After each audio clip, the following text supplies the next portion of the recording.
Армысыздар, құрметті оқырмандар. Бүгін әлемдік мәселе, әлемдік проблема айтатын болсақ, несеп тас ауруы, бүйрек шаншуы, осы ауқымды тақырыптың бірі. Осы несеп тас ауруы қалай пайда болады, неден пайда болады, осы туралы бүгін сіздерге қысқаша айтып кететін боламын. Несеп тас ауруы дегеніміз бұл организмдегі зат алмасу процесінің бұзылуы себебінен пайда болатын ауру. Қазіргі таңда толығымен осы нәрседен пайда болады, мынадан пайда болады деген сияқты әлі толығымен зерттелмеген, оған әлі толық дәлел келтірілмеген. Ал енді осы несеп тас ауруына алып келетін факторларды үш топқа жіктеп отырмыз. Бірінші жиілікті әсер ететін, екінші экзогендік факторлар, үшінші эндогендік факторлар. Жиілікті әсер ететін факторларға бірінші айтатын болсақ, зәрдің кідіруі, яғни застой мочи деп айтамыз. Зәрдің кідіруі, екінші зәрдегі pH-тың өзгеруі, яғни pH дегеніміз қышқылдық сілтілік ортаның өзгеруіне байланысты осы несеп тас ауруына алып келудің бір факторы. Және де айтатын болсақ, зәрдегі инфекциялар осы жиілікті факторларға кіреді. Және де екінші экзогендік факторлар. Экзогендік факторлерге бірінші айтатын болсақ, натрий, кальций элементтерінің, яғни бұл организмде көп мөлшерде түсу себебінен болуы мүмкін. Сұйықтықты, яғни сұйықтық суды адам организмі көп қолданбаған себебінен болуы мүмкін. Және де ыстық климатта орналасқан аумақтар, енді сол аумақтардағы адамдар осы несеп тас ауруына әкелуі мүмкін, осы пайда болуы мүмкін несеп тас ауруы. Және айта кететін болсақ, зиянды өндіріс орындары экзогендік факторларға әсер алып келеді. Эндогендік факторларға келетін болсақ, бұл дегеніміз бірінші гиперпаратиреоз дейміз, екінші крон аурулары, үшінші ішектің аурулары, одан кейін тірек қимыл аппараттарының, яғни сүйектің аурулары, әртүрлі зиянды медикаменттердің организмге түсу арқылы пайда болатын аурулар, тағы басқа айта кететін өте факторлар көп. Және тоқталатын болсақ, келесі тастардың, яғни орналасуына байланысты 8 топқа жіктеп отырмыз. Айтатын болсақ, бірінші топ тастардың чашка дейміз, яғни тостағаншада орналасуына, бүйректің тостағаншасына орналасуына байланысты камни чашка дейді. Екінші бүйректің астауына орналасуына байланысты камни лоханки. Үшінші камни лоханки екі жақтық болуы мүмкін, яғни бүйректің астауында орналасуы. Екі жақтық бүйрек астауында орналасқан тастар. Одан кейін айтатын болсақ, төртінші несеп ағардың жоғарғы 3/1 бөлігінде орналасқан тастар.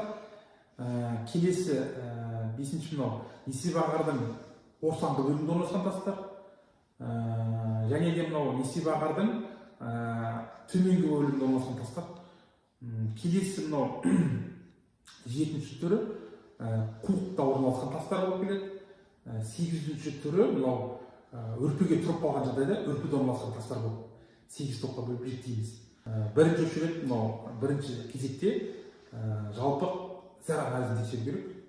Ол жерде мысалы айтатын болсақ, зәрдің түсін, лейкоциттердің өлімін, эритроциттердің өлімін, айтатын болсақ, тұздардың қандай тұздар бар, соны қарайды, мысалы қабыну процестер бар ма, жоқ па, соны байқаймыз зәр арқылы. Екінші ультрадыбыстық зерттеу, яғни УЗИ дейміз, бүйректі, қуық жолдарын осы ультрадыбыстық зерттеуге түсіру керек. Бұл арқылы біз нені көреміз? Ультрадыбыстық зерттеу арқылы бүйректің ішіндегі кеңею болуы мүмкін, гидронефроз дейді, урастаз деп жатамыз. Чашкаларда, яғни тостағаншаларда, сонымен бүйрек астауларда кеңеюлер болып жатады. Ол тас ауруының диагнозды қоятын бірден бір осы ультрадыбыстық зерттеу арқылы қоюға болады. Және де керек болған жағдайларда несеп тас ауруының жалпы урография дейміз, рентгенге түсіру арқылы осы несеп тас ауруын кей жағдайларда осы диагнозды қоюға осы рентгендік зерттеулер көмектесіп жатады. Кей жағдайда ультрадыбыстық зерттеуден көрінбей жатқан жағдайларда мынау компьютерлік томография, яғни мынау зәр шығару жолдарының компьютерлік томографиясын жасаған жөн. Және де мынау керек болған жағдайлар магнитті резонансты томография, МРТ дейміз, соларды жасаймыз. Одан кейін барып мынау айтатын болсақ, ретроградты, антиградты уретрографиялар жасалынады. Енді ол қосымша зерттеу әдістері. Және де бұл ауруларды айтатын болсақ, басқа да аурулармен салыстырған жөн. Не себепті? Өйткені мынау несептас аурулары басқа да аурулардың симптомдарына ұқсас болғандықтан кей жағдайда айыру керек болады. Мысалы айтатын болсақ, бірінші мынау жедел аппендицитпен айыру керек. Өйткені мынау кей жағдайларда тастың несеп ақардың төменгі бөлігіне тұрып қалған жағдайда клиникасы мынау жедел аппендицитке ұқсас болып келеді.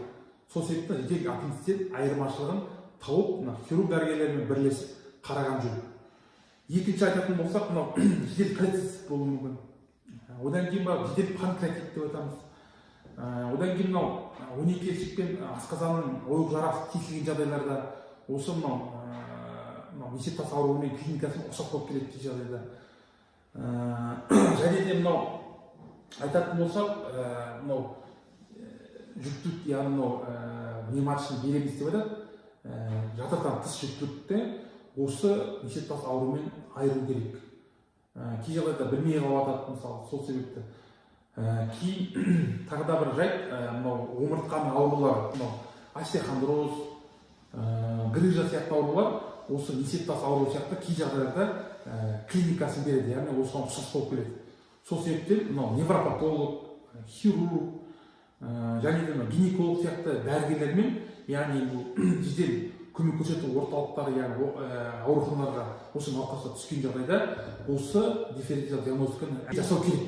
Өйткені асқынуларды, басқа да асқынуларды ажырату үшін.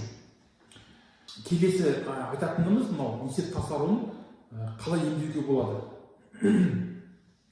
Бірінші айтатын болсақ, жедел ауруханаларда түнгі жағдайда таңғы несептің тас ауруы айтатын болсақ, таңға қарай таңғы 5-те, 4-те, 3 мөлшерінде тастың қозғалуы болуы мүмкін. Осы кезде несептас ауруы тас тұрып қалу себебінен науқастарда көбінесе қатты бүйрек шаншу пайда болады. Аппендицитке ұқсас болып келеді. Бір жерлерге мысалы гинекологтарға түсіп жатады, мысалы невропатолог дәрігерлерге алып келіп жатады, мысалы өйткені аурулар ұқсас болып, клиника ұқсас болғандықтан алып келген кезде ауруханаларда тексеру жүргізіп, толықтай осы мен айтып кеткен тексеру өткізгеннен кейін дәрігерлер аурудың диагнозын анықтайды. Анықтағаннан кейін барып ары қарай емдеу жоспарын жасау керек. Ол деген бірінші ауру сезімін басу, өйткені науқас қатты ауырып келді, мысалы приступпен бүйрек шаншумен ұстап келді, мысалы. Сол себептен ауруды анықтағаннан кейін бірінші купированный болевой синдромы дейді, яғни ауру сезімін басу керек. Яғни бұған арнайы дәрі-дәрмектің әсері күші арқылы уколдарды салып ауруды тыныштандырамыз бірінші кезекте. Егер тастың көлемі үлкен 5-6 миллиметрден жоғары болатын болса, өз үстінен түспейтіндей болатын болса, ол науқасты, яғни дәрігерлердің ары қарай тексеру барысынан кейін ауруханаға жатқызуы мүмкін. Ол дегеніміз шұғыл түрдегі жасайтын ауруханаларға түседі науқастар, урология бөліміне жатады. Бұл жерде трансуретральная литотрепсия деп айтамыз, лазерлік аппарат арқылы несебағы тасты лазердің көмегі арқылы үгітіп атады. Сол арқылы тасты сындырады. Және де келесі емдеу барысына кіретін тасты үгітудің бір жолы экстракорпоральды ударно-волновая литотрепсия дейді. Яғни толқындардың әсері арқылы сырттан берілген тастың тасты үгітуге болады. Ол үшін науқастар көп жерлерде бола бермейді бұл аппараттар. Арнайы мамандандырылған орталықтарда ғана осы аппараттар бар. Сол себепті осы аппараттардың көмегімен науқастар егер тастың көлемі орташа болатын болса, тығыздығы сол аппараттың көмегі, яғни күші жететіндей болатын болса, ешқандай отасыз сырттан тасты сындыруға, өтуге болады. Және де айтатын болсақ, кей жағдайлар тастың көлемі кішкентай болатын болса, ол жағдайларда үй жағдайында тасты түсіруге болады. Ол дегеніміз, тасты түсіру себептен сұйықтықты, яғни суды, сұйықты компот болсын, шай болсын, көп мөлшерде қолдану арқылы дәретке жиі баратын болған кезде, одан кейін қимылдау арқылы тастың несеп жолына тұрып қалған кезде тастың қуыққа түсіп, одан сыртқа шығуына осы үй жағдайында өздеріңіз тасты түсіре аласыздар. Сонымен қатар дәрігер сіздерге арнайы тасты ерітетін дәрі-дәрмекті тағайындайтын, мысалы айта кететін болсақ, канифрон бар, тутукон бар, одан кейін барып оралессан, орастин сияқты дәрілердің көптеген түрлері көп. Соларды сіздерге тағайындап береді. Және де ауру сезімін басқаннан кейін тастың көлемі кішкентай болатын болса, үй жағдайында тасты түсіруге болады. Одан кейін енді бұл тасты түспеген жағдайда, егер өзінен түспеген ауру сезімі қайталана беретін жағдайда дәрігерлерге қаралып, ары қарай емдеу жоспарын өздеріңіздің дәрігерлеріңіз, яғни урологтарыңыз, андрологтарыңыз, болмаса учаскелік дәрігерлеріңіз амбулаторлық жағдайда ары қарай шешім қабылдау керек. Несеп тас ауруын алдын алуға бола ма деп мысалы біреулер сұрайды. Иә, әрине болады. Бұны алдын алу үшін бірінші себепте, яғни дұрыс тамақтану керек. Екінші, сұйықты, яғни суды қолданыңыздар. Бұл суды қолдану арқылы сіздер несеп зәр шығару жолдары арқылы әртүрлі жиналған құмдарды жылу шайылып кетуіне, сыртқа шығуына бірден-бір әсер етеді сұйықтықтың өзі. Көп жағдайда суды біз көп қолданбаймыз. Сол себепті кей кісілерде осы несеп тас ауруының пайда болуы болып жатады. Кейіннен айтатын болсақ, жылына бір рет, қайтадан 2 рет болса да, дәрігерге барып, қаралып тексеріп өтіп қойғандарыңыз абзал. Енді бүгінгі видео сіздерге ұнады деп ойлаймын. Өз пікірлеріңізді астарына жазып кетіңіздер. Менің каналыма тіркелуді ұмытпаңыздар. Келесіде қандай видео шыққанын қалайсыздар, өз пікірлеріңізді астына жазып кетіңіздер.